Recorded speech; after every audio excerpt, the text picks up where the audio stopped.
तो इस वीडियो में हम लोग जानते हैं कि 3 का डिविजिबिलिटी रूल क्या होता है। ठीक है ना। 2 का डिविजिबिलिटी रूल्स हमने देख लिए है ना। अब इसमें जानेंगे कि 3 का डिविजिबिलिटी रूल क्या होता है।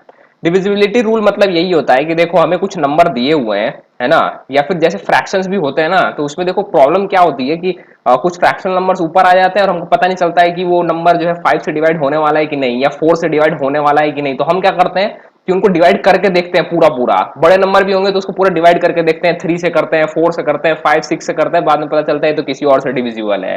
क्लियर है ना। तो वो कॉम्प्लेक्स प्रोसेस हम ना फॉलो करें, इसलिए डिविजिबिलिटी रूल्स की जरूरत पड़ती है। तो इस केस में हम बात करने वाले हैं डिविजिबिलिटी रूल ऑफ 3 कि 3 से डिवाइड होगा कि नहीं होगा कोई भी दिया हुआ नंबर। इसका रूल क्या होता है। ठीक है ना। देखो रूल बहुत सिंपल सा है इसका। ठीक है। जैसे हमको मान लेते हैं कुछ रैंडम सा नंबर दिया है, कुछ भी ये नंबर मैंने उठा लिया। अब हमको बस ये पता करना है ये 3254 जो नंबर हमने लिया है क्या ये 3 से डिवाइड होगा कि नहीं होगा। इतना हमको बस पता करना है इसमें। मान लो अपॉन में ऐसे कुछ नंबर दिया हुआ ये किसी चीज से कट गया, तो हमें जानना है कि ये उससे कटेगा कि नहीं कटेगा। ठीक है। तो इस जगह पर ये चीजें काम आती हैं। ठीक है ना, डिविजिबिलिटी रूल। तो 3 का डिविजिबिलिटी रूल क्या बोलता है कि जो भी हमें नंबर दिया है, इस केस में ये जो नंबर दिया है इसकी जितनी भी डिजिट्स हैं उन सबको पहले तो प्लस कर लो।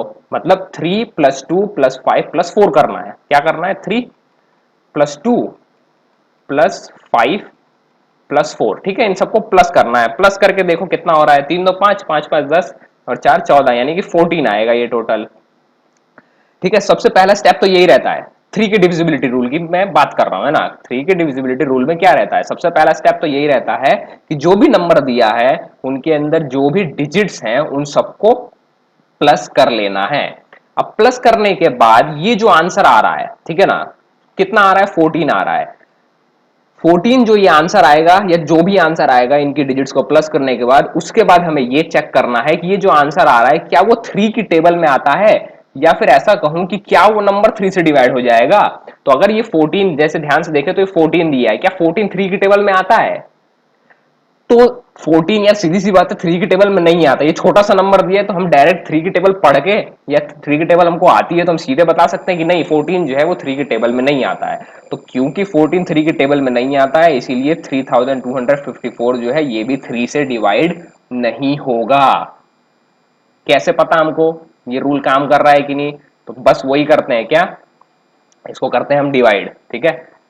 3254 को क्या करते हैं हम डिवाइड करके देख लेते हैं ना कि ये डिवाइड हो रहा है कि नहीं। अगर डिवाइड नहीं हुआ, जैसे कि मैंने कहा कि ये 14 देखो 3 की टेबल में नहीं आता है, तो क्योंकि इनका एडिशन 14 आ रहा है 3 की टेबल में नहीं आता है, इसीलिए ये जो नंबर है पूरा पूरा ये भी डिवाइड नहीं होने वाला है 3 से। ठीक है। इसको चेक कर लेते हैं, 3 से डिवाइड करके देखते हैं, नहीं होना चाहिए। 3 बन जाए 3, माइनस कर लो 0 बचेगा, नेक्स्ट उतारो कितना 2, तो 2 तो होगा नहीं। नेक्स्ट क्या करते हैं, फिर इसको 0 से कर लेते हैं। ठीक है ना, 5 बाद में उतार लेंगे। हम क्या करते हैं, इसको 0 से कर लेते हैं। 0 जा, ऊपर भी 0 लगेगा। ठीक है। डिवाइड आता है कि नहीं आता है। फिर नेक्स्ट उतार लेते हैं कितना, 5। इसको पढ़ो कितना जाएगा, 3 8 जा 24 होता है। ठीक है ना। तो ये हो जाएगा कितना, 3 8 जा 24। इसको करो माइनस, कितना बचेगा, ये 1 बचेगा। और नेक्स्ट उतारो यहाँ पे कितना, 14। देखो 14 जो है रिमाइंडर बच रहा है, 3 4 जा 12, क्योंकि 3 5 जा कितना हो जाएगा, 15 हो जाएगा, ज्यादा हो जाएगा। तो 3 4 जा 12, लास्ट में देखो रिमाइंडर बच जा रहा है कितना, 2 रिमाइंडर बच रहा है। तो जब भी हम डिवाइड करते हैं तो लास्ट में अगर 0 के अलावा अगर कोई दूसरा डिजिट या कोई नंबर बच जाता है तो इसका मतलब ये है कि ये डिविडेंड जो दिया हुआ है ये डिवाइजर से पूरी तरह से डिवाइड नहीं हुआ है। तो हमने ये चेक भी कर लिया कि हाँ सच में ये रूल जो है ये वर्क कर रहा है, ये रूल वर्क कर रहा है, इसीलिए ये रूल्स दिए गए हैं। ठीक है ना, बहुत टेस्टिंग के बाद ही ये रूल्स बनाए गए हैं। क्लियर है। तो ये चीज है। ठीक है ना। एक बार फिर से देखते हैं 3 का डिविजिबिलिटी रूल। कोई एक दूसरा नंबर उठा लेते हैं, कोई भी एक नंबर ले लेते हैं। क्या करना है हमको, जैसे कोई भी एक नंबर दिया हुआ है यहाँ पे, ये एक नंबर दिया है और हमको पता करना है कि ये जो दिया हुआ नंबर है क्या ये 3 से डिवाइड होगा। तो इसके लिए हम क्या करेंगे, सबसे पहला रूल इसका ये बोलता है कि जो भी नंबर है उसकी जितनी डिजिट्स है सबको प्लस कर लो। ठीक है। तो हम प्लस करते हैं सबसे पहले, 1 प्लस 0 प्लस 2 प्लस 4 और प्लस 3 कर लेते हैं। ठीक है ना, इनको प्लस करो, देखो कितना आ रहा है, तो 4 2 6, 6 1 7 3 10। ठीक है, ये आ गया है 10। अब ये जो उसके बाद क्या करना है, देखना है कि ये जो आंसर आया है क्या ये 3 की टेबल में आता है। तो यार ये भी एक छोटा सा नंबर आया हुआ है तो हमको पता है कि हाँ 10 जो है वो 3 की टेबल में नहीं आता है। ठीक है ना, 9 नहीं आता है, 10 नहीं आता है। तो अगर क्योंकि 10 नहीं आता है तो इसका मतलब ये है कि ये 10,243 जो पूरा पूरा इतना बड़ा नंबर दिया है, ये भी 3 से डिवाइड नहीं होने वाला है, इसीलिए इसको पूरा पूरा 3 से डिवाइड करके देखने की हमें कोई जरूरत ही नहीं है। कोई दूसरा नंबर ढूंढो जिससे कि ये डिवाइड हो जाए। क्लियर है ना? ऐसे इस्तेमाल होता है डिविजिबिलिटी रूल्स का। ठीक है, जब हमको कुछ दिया ही ना हो, हमको खुद ही पता करना हो कि भाई ये किससे डिवाइड होगा, अगर ऐसे पता करना है तो रूल्स लगाओ, काम आसान बनाओ। ठीक है, इसलिए रूल्स को जानना जरूरी है। तो क्या पढ़ा हमने इसमें? यही कि थ्री के डिविजिबिलिटी रूल क्या बोलता है, सिंपल सा यही बोलता है कि जो भी नंबर दिया हुआ है इसकी जो जो डिजिट्स हैं उन सबको पहले तो प्लस कर लो। प्लस करने के बाद जो ये आंसर आ रहा है, ठीक है, इनके एडिशन के बाद जो आंसर आ रहा है उसको चेक करो कि क्या वो 3 से डिवाइड होता है। अगर ये 3 से डिवाइड हो रहा है तब तो ठीक है, पूरा नंबर डिवाइड हो जाएगा। ठीक है, अगर 3 से डिवाइड नहीं हो रहा है तो पूरा नंबर डिवाइड नहीं होगा। अब मान लो ये तो 10 दिया हुआ है, ठीक है, तो हमको 3 की टेबल 10 तक आ रही है, तो उसमें हम देख रहे हैं कि 3 3 9 होता है, 10 तो आता ही नहीं है कहीं भी, है ना।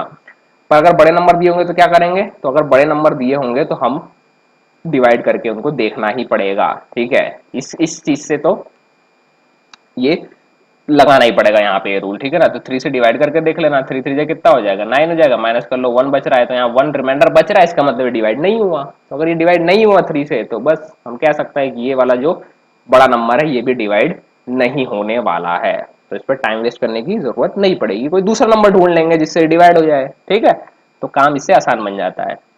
तो मुझे जहां तक लगता है कि 3 का डिविजिबिलिटी रूल क्लियर हुआ होगा। एक एग्जांपल और ले लेते हैं, अभी तो हमने जो दो एग्जांपल लिए इसमें तो कोई डिवाइड हुआ ही नहीं 3 से, तो क्या करते हैं इसमें कुछ ले लेते हैं, कुछ तो डिवाइड हो जाए। ठीक है, जैसे इसको चेक करते हैं, देखते हैं डिवाइड होता है कि नहीं, ये डिविजिबल है कि नहीं 3 से। तो रूल क्या बोलता है कि जो दिया हुआ नंबर है उसकी जो जो डिजिट्स है उन सबको हमें करना है प्लस। ठीक है, तो हम लिख देते हैं, इनको कर लेते हैं प्लस। कितना आएगा? 4 2 6, 6 3 9 2 11 होगा। ठीक है ना, तो ये 11 आ गया। तो मतलब यार देखो 11 भी 3 की टेबल में नहीं आता, इसका मतलब ये भी डिवाइड नहीं होने वाला है ना। गलत नंबर ले लिया लगता है। एक काम करते हैं, दूसरा और कोई नंबर ले लेते हैं, देखते हैं कोई भी रैंडमली एक नंबर तो आ जाए। एक काम करते हैं, इसको अब करके देखते हैं। ठीक है, इसको चेक करते हैं, इस पर डिविजिबिलिटी रूल लगाते हैं।